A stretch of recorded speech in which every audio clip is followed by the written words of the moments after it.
There were three old gypsies came to our hall door. They came brave and boldly, oh. One sang high and the other sang low, and the lady sang the raggle-taggle gypsy, oh. Oh, she gave to them a glass of wine, and she gave to them some brandy, and the fine gold ring that the lady wore, oh, she gave it to the raggle-taggle gypsy, oh.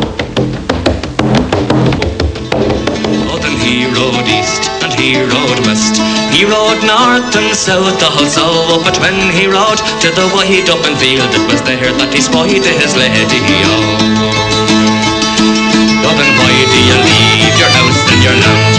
Why do you leave your money, oh? Oh, why do you leave your only wedded lord, oh, for the raggle-taggle gypsy, oh? Going back to 1970, during the periods of my life when I've been involved in bands, Donal and I and other musicians have tried to present Irish music in a more contemporary manner. I would hope that we didn't offend the old music, because the old music is the heart of it all. And the old music is what sustains the new music. And the fact that the old music is still alive, that it's not a revival, it's a continuation. You know, it's not like in other countries where you have a folk revival, or it's never died here, you see, so we don't need to revive it.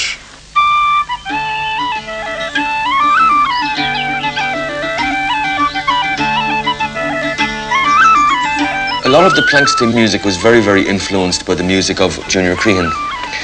And I know for a fact that Junior and Junior's contemporaries, the real carriers of the traditional music, were always very, very happy with the way Planxty played their music.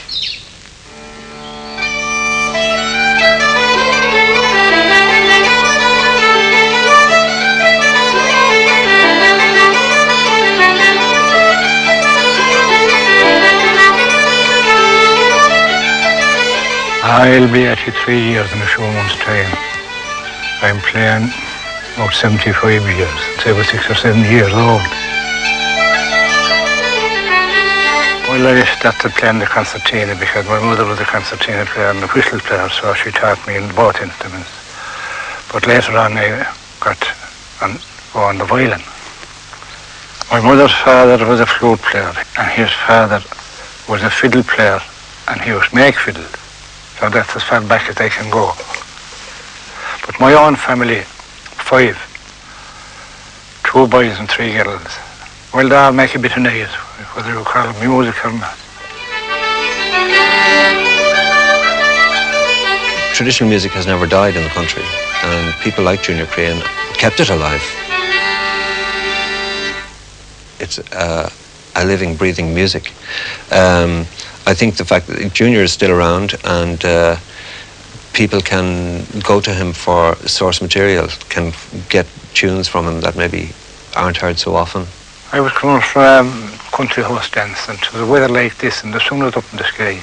And I was coming to a place kind of a glen where there were little trees and the birds were singing. And there was a mist, and the mountain over was at my back. And the sun shining to the nicest picture you ever saw. So that thing put notes into my mind. And I took out the fiddle and I got 3 or 4 notes. And I paused for a while and I got more notes. And if anyone was out there, it was the fairies. So I put it together then the following night. I sat down and I had the few notes that I got first, and I continued from there. And I called it the mist-covered mountain because of the fog, like, you know, in the mountain. So it goes like this.